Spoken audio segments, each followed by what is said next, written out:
이건 여러분이 또 아셔야 되는 거고 내가 좀 상처받은 내용이기도 하고. 미국에 굉장히 영향력 있는 한인 목사님이 한 분 계십니다. 그분이 제 책 이지성의 1만 킬로미터 어딨지 여기. 무조건 읽으세요. 이거 무조건 읽으십시오. 이거 안 읽으면 큰일 납니다. 무조건 읽으셔야 돼. 10권씩 사서 주변에 나눠주세요. 1만 킬로를 읽고 엄청나게 감동을 하시고 소위 말하는 진실을 많이 알게 되셨는데 이분이 진짜 마음만 먹으면 이지성 작가를 정말 그 미국의 어떤 주류 사회의 한 부분에 대비시켜줄 수 있는 그 인맥과 능력을 가지신 분이세요. 네. 어제 제가 그분에게 1만 킬로미터를 선물한 또 미국 시민권자죠. 한인 교포하고 통화를 새벽에 오랫동안 했습니다. 한 1시간 정도. 네. 30분이니까 기억이 안 나네요. 네. 근데 그분이 안 해. 이 내용을 다 알고 있습니다. 목사님인데 안 해. 그분이 왜 안 하냐면 무섭대. 그러니까 여기 좌파 우파 이야기 나오니까 미국의 한인 사회도 좌파가 압도적으로 많잖아요. 네. 자기 교인들한테 말을 못 하겠대요. 무서워서. 참 제가 마음이 아팠습니다. 도대체 이게 지금 목사하고 성도가 완전히 바뀐 거야. 평신도인 이지성 작가는 이런 책 쓰면서 복음을 위해 목숨을 걸고 사는데 아니 미국에서 그렇게 영향력 있으신 분이야. 진짜로 큰 영향력이 있으세요. 대형 교회를 갖고 계신 분은 아닌데 정말 특별한 사역을 합니다. 미국의 한인 엘리트들을 상대로 사역을 하시는데 정말 특별한 사역을 하시고 이분이 키우는 그 사람들이 미국을 이제 이끌어가고 한국을 이끌어가는 그런 집단이에요. 근데 당연히 거기에 왼쪽이 많겠죠. 아니 그러면은 본인이 정말 부담스럽고 그러면 거기에서 또 우파가 있으니까 우파 사람들이 그들만 은근슬쩍 비밀리에 맺어줘도 되잖아요. 그러면 제 미국 사역이 굉장히 큰 힘을 받을 수 있거든요. 근데 이분이 안 하셔. 그래서 내가 그 어제 통화 중에 그 미국 교포분께 이런 이야기를 해줬어요. 열왕기상 18장에 나오는 엘리야와 바알 선지자들. 그러니까 엘리야가 바알 선지자들을 제거한 그런 사건이죠. 네, 그래서 열왕기상 18장 21절에 보면 이게 이제 그 유명한 엘리야의 그 하늘에서 불이 떨어져서 그 번제물을 태우는 바알 선지자들과 대결하는 그 내용이죠. 거기에서 엘리야 선지자가 백성들에게 이렇게 말합니다. 열왕기상 18장 21절. 엘리야가 모든 백성에게 가까이 나아가 이르되 이 모든 백성은 하나님의 백성이고 교회 잘 다니는 사람들입니다. 지금 대한민국하고 똑같은 거야. 대한민국 기독교인들한테 하는 얘기예요. 모든 백성, 이스라엘 백성이야. 하나님을 알고 믿고 교회를 다녀. 그런데 바알을 겸하여 섬기는 겁니다. 네. 대한민국으로 따지면 좌파 기독교인들, 민주당 지지하는 기독교인들입니다. 민주당 눈치 보는 기독교인들이죠. 왜 그러냐고요? 대한민국 민주당이 종북 좌파 정당 아닙니까? 그냥 좌파 정당 뭐 동성애 찬성 어쩌고저쩌고 뭐 이런 것도 성경적으로 큰 문제인데 가장 큰 문제는 우상숭배란 말이에요. 북한이 어떤 나라죠? 평양 봉속교회 리성숙 목사가 대놓고 우리가 믿는 하나님은 김일성 주석이시다 이렇게 고백하는 김일성을 하나님으로 섬기는 종교국가예요. 신정국가란 말이에요. 김일성이 신이야. 김일성 영생탑, 김일성 수령님은 어버이 수령님은 안 죽었어. 죽었는데 우리 마음속에 영원히 하나님으로 살아계시다. 이 내용이 새겨진 주체사상탑이 영생탑이 전국에 4만 개가 있잖아요. 4만 개. 항상 경배해야 되고. 거기 북한에 문재인 보세요. 환장하잖아요. 그 민주당 리더가 그래요. 그런 민주당을 기독교인이 지지한다? 바알을 섬기는 겁니다. 동시에. 여기 왕상 열왕기상 18장 21절의 말씀이 지금 한국의 기독교인들에게 주는 말씀하고 똑같아요. 엘리야가 모든 백성에게 가까이 나아가 이르되 너희는 어느 때까지 둘 사이에서 머뭇하려느냐. 여호와가 만일 하나님이면 그를 따르고 바알이 만일 하나님이면 그를 따를지니라 하니 백성이 한마디도 대답하지 아니하는지라. 그대로 나오잖아요. 둘 사이에서 머뭇해. 대한민국 기독교인들 뭐 다 그렇진 않지만 깨어있는 정말 하나님만을 믿고 따르겠다. 나는 북한식 우상숭배, 한반도 평화라는 민주당이 이야기하는 이런 거에 나는 빠져들지 않겠다. 종전선언 평화협정 이런 거에 빠져들지 않겠다. 김정은과의 평화 나는 추구하지 않겠다. 그건 비성경적이고 반성경적이다. 김정은은 적그리스도다. 북한은 하나님의 이름으로 무너져야 되는 체제다. 사악한 체제다. 이런 정확한 그 지식을 갖고 계신 분들도 계시지만 대부분이 머뭇하죠. 이지성 작가가 얘기하면 이 작가 말이 맞나? 교회 갔더니 좌파 목사님이 있어. 좌파 목사님이 평화가 중요하다. 뭐 우리는 기독교는 종교는 정치와 상관없다. 뭐 이런 얘기하면 또 목사님 말이 맞아. 머뭇하는 거지. 그리고 뭐 이지성 작가가 하는 이런 뭐 북한 선교 이런 거에 참여할까 말까 머뭇하는 거지. 한번 발 담갔다 뺐다가 너무 무서운 것 같아. 진짜인 것 같은데 왔다 갔다 하는 거지. 내 방송을 들으면서도 마음을 정하지 못하고 머뭇하는 거죠. 북한이 바알이라는 거, 북한이 적그리스도라는 거, 이거를 여기서 왔다 갔다 하는 거야. 어쨌든 여호와가 만일 하나님이면 그를 따르고 바알이 만일 하나님이면 바꿔보세요. 여호와께서 예수 그리스도께서 만일 하나님이면 예수를 따르고 김일성이 만일 하나님이면 그를 따를지니라 하니 백성이 한마디도 대답하지 아니하는지라. 그 다음에 이제 18장 22절. 엘리야가 백성에게 이르되 여호와의 선지자는 나만 홀로 남았으나 바알의 선지자는 450명이로다. 이렇게 하나님의 말씀을 물불 안 가리고 전하는 사람은 이렇게 극소수다.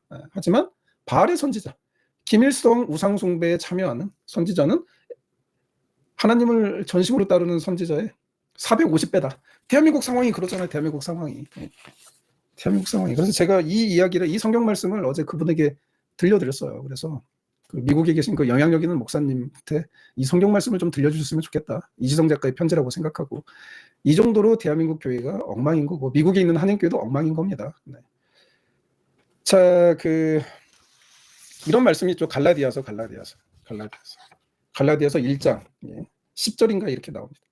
이제 내가 사람들에게 좋게 하랴, 하나님께 좋게 하랴, 사람들에게 기쁨을 구하랴. 지금까지 사람의 기쁨을 구하는 것이었다면 그리스도의 종이 아니니라. 이제 다른 복음 이단에 대한 이야기인데 김일성 복음도 다른 복음입니다. 이단 복음이야.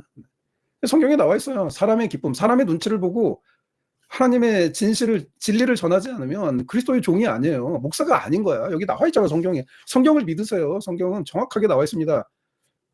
당신이 아무리 열심히 교회를 세우고 아무리 많은 사람들을 훈련시킨다고 그래도 당신이 지금 여기 갈라디아서에 나와 있잖아요. 내가 지금 다시 말하노니 만일 누구든지 너희의 받은 것 외에 다른 복음을 전하면 저주를 받을지어다. 이건 이단에 대한 이야기인데 김일성 이야기도 이단입니다. 한반도에 있는, 심지어 북한의 주체 사상이 종교잖아요. 세계 10대 종교야. 그러니까 다른 복음이야. 김일성 복음이 갈라디아에서 이야기하는 저주받는 복음이라는 거죠. 근데 김일성 복음에 침묵한다. 무서워서 교인들이 떠날까봐, 어쩔까봐. 그게 다 하나님의 종이 아니라는 거야. 그리스도의 종이. 갈라디아서 분명히 1장 10절입니다. 이제 내가 사람들에게 좋게 하랴. 그러니까 사람들에게 좋게 하는, 사람들에게 듣기 좋은 말을 하는, 사람들의 눈치를 보는 목사가 있다라는 거지. 목회자가, 리더가. 하나님께 좋게 하랴. 하나님의 눈치를 보고 하나님을 두려워하는 목회자가 있단 말이에요. 사람들에게 기쁨을 구하랴. 내가 지금까지 사람의 기쁨을 구하는 것이었다면 이게 뭐예요? 사도 바울이 복음을 전하면서 하나님의 사도로 일하면서, 사역자로 일하면서, 목회자로 일하면서 사람의 기쁨을 구하지 않았단 말이죠. 근데 만약에 사도 바울이 사람의 눈치를 보면서 이런 여태까지 사도 바울이 목회를 했더라면 그리스도의 종이 아니라 사탄의 종일 수 있다는 겁니다. 사탄의 종이라는 건 너무 비약적이긴 하지만 어쨌든 갈라디아서는 분명히 교인의 눈치를 보면서 진실을 이야기하지 않고 복음을 전하지 않고 김일성에 대해서 이단이다라고 이야기하지 않는다면 그리스도의 종이 아니다. 성경에 나와 있잖아요. 우리 목사님, 미국에 계신 정말 엄청난 분, 성경을 믿으십시오. 평신도한테 이런 소리 들어야 되겠습니까? 세상적인 책 쓰는 작가한테 이런 얘기를 들어야겠어요? 내가 이 성경을 이렇게 그분을 위해서 내 성경 말씀 뽑았어. 내가 이런 걸 좀 보여줘야 되냐고. 그 다음에 내가 또 하나 읽어드릴게요. 디모데후서 3장 1절 말씀. 너는 이것을 알라. 말세에 고통하는 때가 이르러. 이렇게 쭉 나오다가 3장 10절에 이렇게 말씀 나와요. 나의 교훈과 행실과 의향과 믿음과 오래 참음과 사랑과 인내와 박해를 받음과 고난과 또한 안디옥과 이고니온과 루스드라에서 당한 일과 어떠한 박해를 받은 것을 네가 과연 보고 알았거니와 주께서 이 모든 것 가운데 나를 건지셨느니라. 그 다음에 정말 중요한 말씀이 나옵니다. 그리스도 예수 안에서 경건하게 살고자 하는 자는 박해를 받으리라. 여기서 말하는 경건을 복음을 전하는 거죠. 박해를 받는다고 나와요. 누구한테 박해를 받아? 교인들한테 박해받는 거예요. 아니 뭐 사도 바울이 그 안디옥, 이고니온, 루스드라에서 어떤 박해를 받았습니까? 아니 하나님의 백성 유대인들한테 복음을 전하고 또 이방인들한테 전해 복음 전하다가 특히 유대인들한테 박해를 받죠. 하나님 믿는 사람들, 복음을 모르는 사람들, 그렇죠? 하나님을 두려워하지 않는 사람들, 사람의 기쁨을 구하는 사람들, 그 사람들에게 박해를 받았다라는 거야. 이거를 정확히 보셔야. 그러니까 참된 하나님의 종은, 참된 목회자는 박해를 받는 겁니다. 누구한테? 교인들한테. 어떤 교인들한테? 다른 복음을 받은 교인들한테. 예수의 영이 아닌 다른 영을 받은 교인들에게 박해를 받는 거예요. 사도 바울이 얼마나 많이 돌로 맞아가지고 거기 사람들이 죽었다고 그래서 성 밖으로 내던진 적도 있잖아요. 시체 던지는 곳에다가. 유대교인들한테 박해를 제1차로 받았죠. 유대교인들이 누구? 하나님 믿는 사람들, 교회 열심히 다니는 사람들, 신도들한테 박해를 받는 겁니다. 디모데후서 3장 13절. 악한 사람들과 속이는 자들은 더욱 악하여져서 속이기도 하고 속기도 하다니. 김일성 가지고 속이는 사람들, 북한 가지고 속이는 사람들, 지하교회가 있다부터 시작해서 온갖 거짓말, 북한에 대한 거짓말, 북한도 괜찮은 곳이다. 이렇게 이야기하는 사람이 한두 명입니까? 대한민국은 물론, 미국은 더 많아. 이제 그런 사람들, 그 악한 사람들이고 속이는 자들이에요. 그들은 더욱 악해진다라는 거죠. 그러나 디모데후서 3장 14절. 그러나 너는 배우고 확신한 일에 거하라. 너는 배우고 확신한 일. 사도 바울에게 디모데가 배웠다라는 거죠. 그리고 복음을 배우고 확신을 했단 말이죠.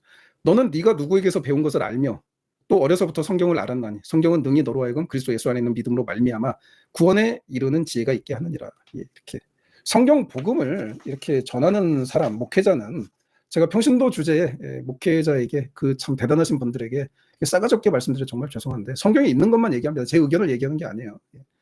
목회자는 바르게 배운 목회자, 성경을, 복음을 바르게 배우고 구원의 지혜를 알고 있는 목회자는 구원의 문제에 있어서, 복음의 문제에서 타협이 없습니다. 진실만 얘기해. 근데 어떤 교인들은 깨닫고 어떤 교인들은 싫어하고 그럼 박해가 따르죠. 성경에 그렇게 나와 있어요. 그 미국에 지금 계신 그 정말 엄청나신 분, 박해가 두려워서 입 다물고 계시는 거잖아요. 본인이 말씀하셨잖아요. 박해가 두려워서, 교인들의 박해가 두려워서, 교인들이 나를 떠날까 두려워서, 교인들이 나를 박해할까 두려워서. 과연 본인이 사도들이 전한 복음을 소유한 진정한 하나님의 종인지 한번 자신을 돌아보시길 바랍니다.